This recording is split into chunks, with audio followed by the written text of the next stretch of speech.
오늘인 3월 29일은 대한예수교 장로회 총회가 교회력으로 정한 종려주일입니다. 그리고 내일인 3월 30일부터 토요일인 4월 4일까지를 고난주간으로 정하여 지키고 있습니다. 모든 교회가 종려주일과 고난주간을 지키는 것은 그 중요성을 성경이 교훈하고 있기 때문입니다. 오늘 본문인 요한복음서는 총 21장으로 이루어져 있습니다.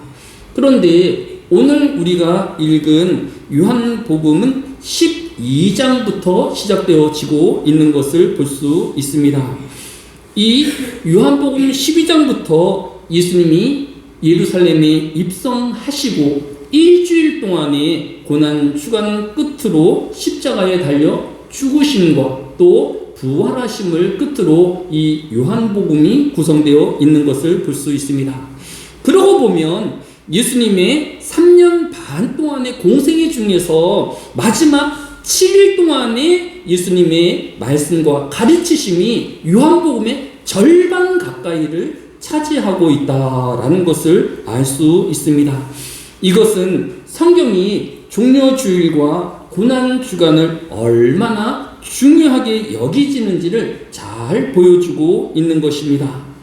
또 한 가지는 예수님의 공생애의 대부분은 갈릴리와 가버나움, 사마리아 등의 지방을 순회하시면서 지역 사람들을 전도하시고 가르치시는 일들을 행하셨던 부분적인 사역이셨습니다.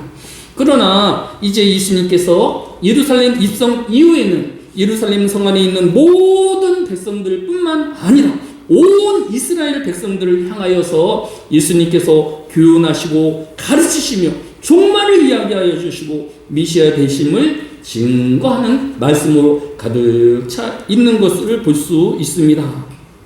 이런 배경에서 예수 그리스도의 예루살렘 성으로 들어오심은 모든 백성들에게 즐거움과 또 큰 복음의 소식이 되어지는 것입니다.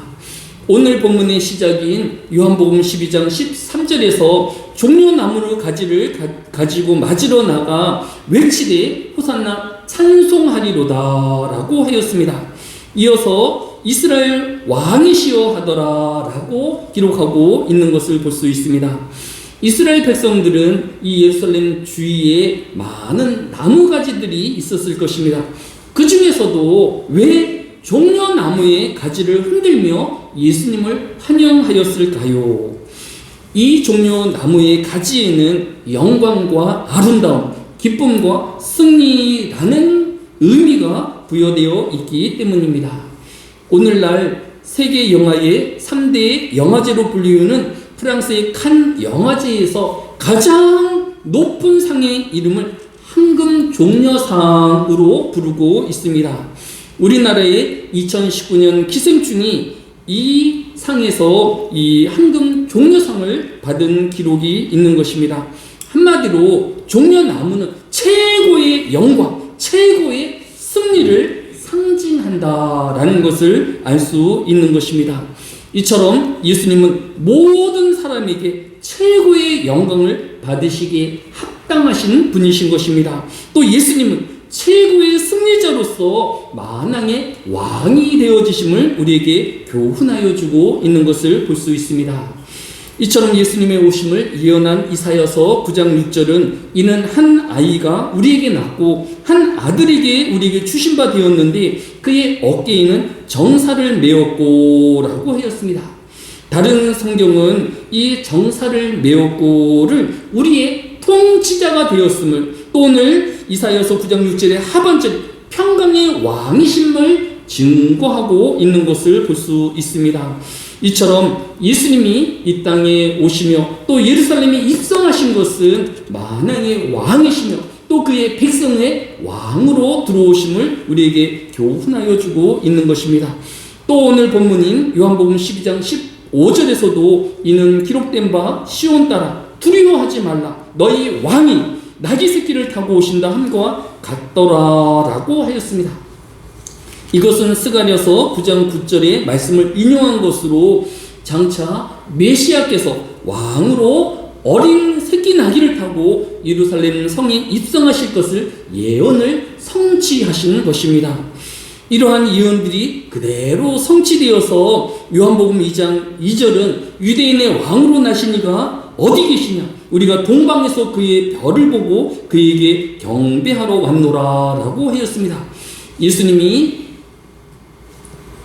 베들레헴의 작은 마구간에서 태어났지만 동방의 박사들은 그 아기 예수께서 왕으로 오신 분을 알았기에 먼 길을 걸어서 이 아기 예수를 경배하며 예물을 드렸던 것을 볼 수 있습니다. 또한 마태복음 27장 11절에서도 예수께서 총독 앞에 섰음에 총독이 물어 이르되 네가 유대인의 왕이냐? 예수께서 대답하시되 내 말이 옳도다 하시고 라고 하였습니다. 당시 이스라엘은 로마의 식민지였기에 이스라엘 안에서는 이 로마의 총독이 가장 높은 지위에 있었을 것입니다. 이 가장 높은 지위에 있는 로마의 총독인 빌라도가 예수님을 향하여서 내가 유대인의 왕이냐? 라고 물은 것을 볼 수 있습니다. 그리고 예수님은 자신의 왕됨을 마땅하다라고 대답하신 것을 볼 수 있습니다.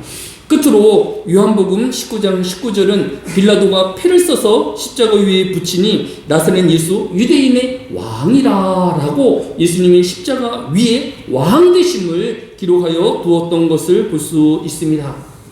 이와 같이 예수님이 이 땅에 왕으로 오셨으며 또 예루살렘에 입성하심으로 모든 이스라엘 백성들이 예수님이 이 땅에 오신 왕임을 환호하며 또 호산나 다윗의 자신으로 오신 것을 환영하였던 것을 볼 수 있습니다. 그러면 예수님께서 이 땅에 왕으로 오심이 지금 우리 성도들에게 또 모든 하나님의 백성들에게는 어떤 영향을 끼치게 되어지는 것일까요? 첫째는 아담 타락 이후 모든 사람들은 사단의 지배를 받는, 즉 사단을 왕으로 섬기는 사단의 종들이었습니다. 그래서 창세기 3장 15절은 내가 너로 여자와 원수가 되게 하고 내 후손도 여자의 후손과 원수가 되게 하리니 여자의 후손은 내 머리를 상하게 할 것이요 너는 그의 발꿈치를 상하게 할 것이니라 라고 하였습니다. 이제 사단의 종되었던 하나님의 백성들을 위하여서 하나님의 메시아가 나타나서 이 사단의 머리를 상하게 함으로 이제 사단에게 빼앗겼던 그의 모든 백성들을 자신의 백성 삼으실 것을 예언하고 있는 것을 볼 수 있습니다. 이제 모든 이 땅의 성도들은 더 이상 사단의 종이 될 이유가 없는 것입니다.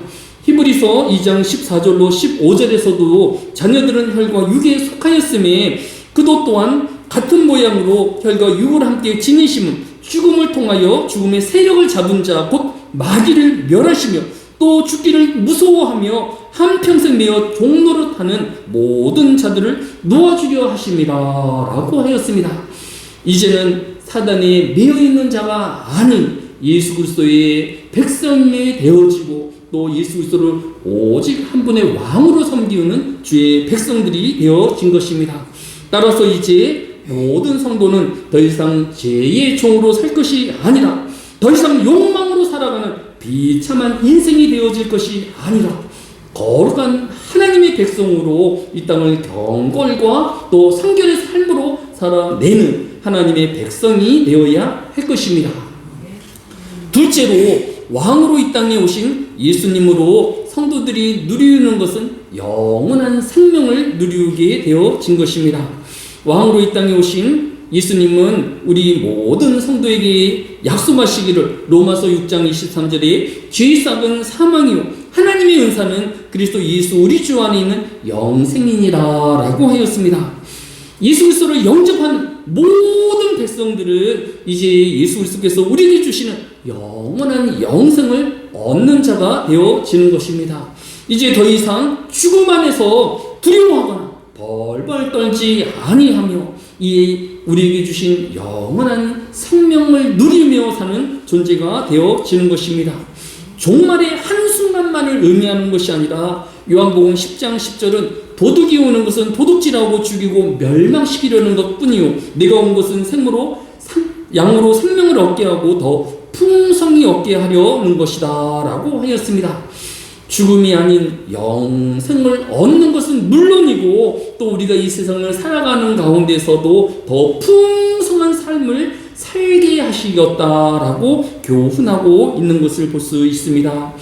우리의 왕으로 오신 예수 그리스도 안에서 매일매일이 풍성한 삶을 누리우는 저와 여러분 되어지시기를 또 영생을 소망하며 사는 저와 여러분 되어지시기를 예수님의 이름으로 축복합니다. 세 번째로 예수님이 이 땅에 왕으로 오심은 성도들이 영향력 있는 또 증인의 삶을 살게 하기 위함입니다. 예수님이 예루살렘에 입성했을 때 어떻게 알고 예루살렘에 있는 모든 사람들이 다 나와서 예수님을 환영하고 또 종려가지를 꺾어서 예수님께 드리우고 또 예수님을 영접할 수 있었을까요? 그 배경을 오늘 본문이 우리에게 설명하여 주고 있습니다. 오늘 본문인 요한복음 12장 17절로 18절에서 나사로를 무덤에서 불러내어 죽은 자 가운데서 살리실 때에 함께 있던 무리가 증언한지라 라고 하였습니다. 그러니까 예루살렘 성 안에 있던 사람이 바로 전장인 요한복음 11장에서 예수님이 베다니에 있는 나사로를 죽은 무덤 안에서 부활케 하신 소식을 들었고 또 그 장면을 본 많은 사람들이 예루살렘 성에 있는 사람들에게 증언하였기 때문에 이들이 그 소식을 듣고 예수님을 영접하러 나와 왔던 것입니다.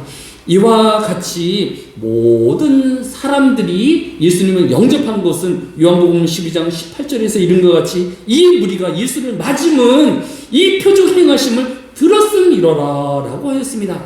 예루살렘 성 안에 있는 모든 사람들이 예수님을 환영하였던 것은 바로 이 증언들의 복음을 들었기 때문이다 라고 성경이 기록하고 있는 것을 볼 수 있습니다.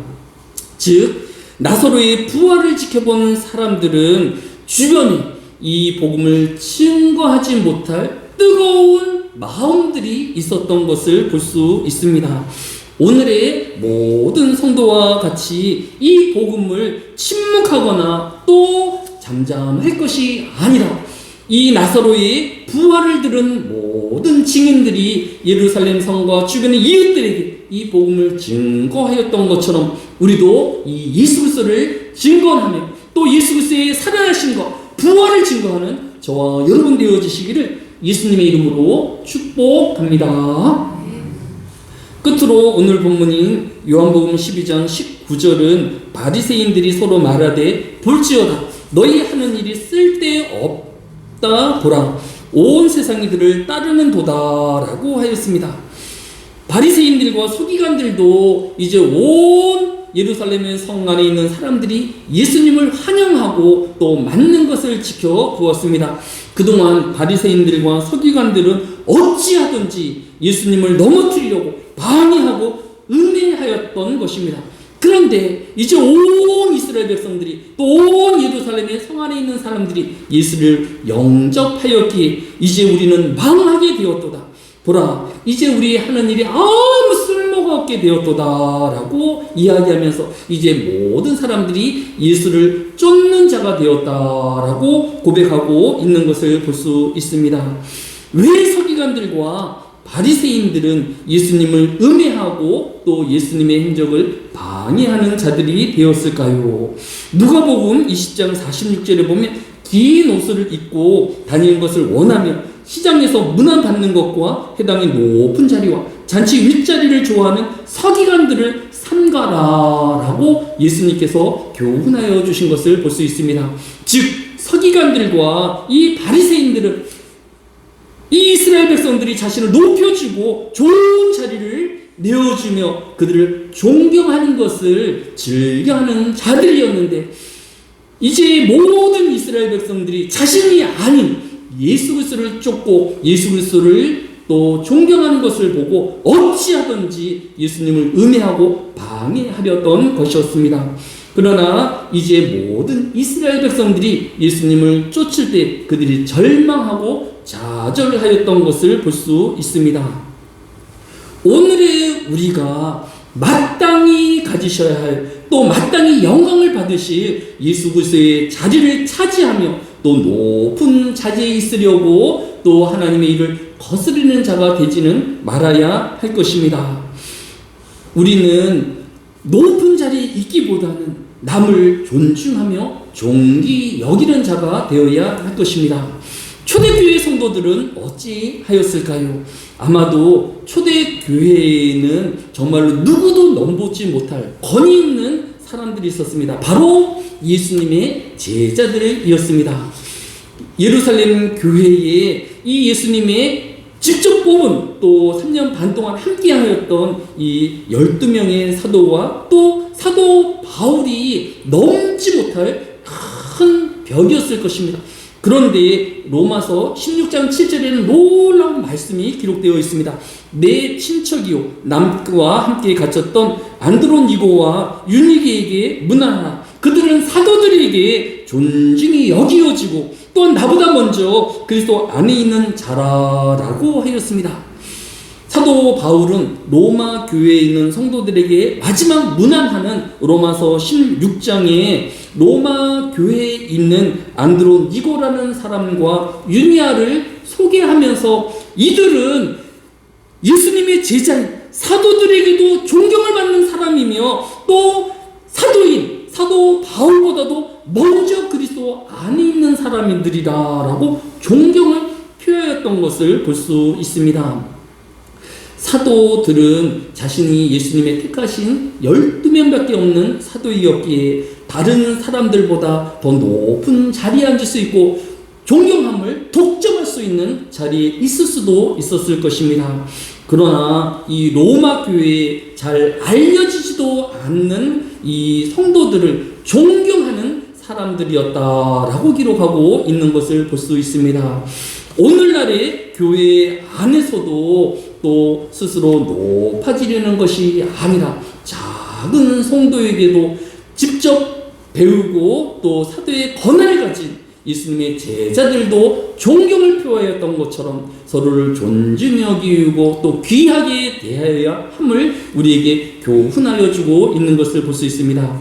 특별히 고난주간을 맞이하여서 우리의 높아진 마음들이 지극히 겸손하여서 우리 주변에 있는 사람들을 섬기는 자가 되어지고 존귀히 여기우는 저와 여러분 되어지시기를 예수님의 이름으로 축복합니다. 사랑이 많으신 아버지 하나님, 참으로 고난주간을 맞이하여서 또 우리의 죄와 허물을 대신하여 고난을 받으시며 또 우리 죽을 목숨을 대신하기 위하여서 십자가에 죽으시고 또 영생을 주시기 위하여 부활하신 예수 그리스도의 행적을 쫓는 우리가 되어지게 하여 주시기로 합니다. 겸손함이 있게 하여 주시고 또 마땅히 하나님께 돌려질 영광을 가로채지 아니할 수 있도록 오직 하나님께만 영광을 돌리우는 주의 백성들이 되어지게 하여 주옵소서. 또 복음을 증거하는 전도인의 삶을 살게 하여 주시며 하나님과 동행하는 주의 백성들 되어지게 하여 주옵소서. 감사를 드리오며 예수님의 이름으로 기도드렸사옵나이다. 아멘.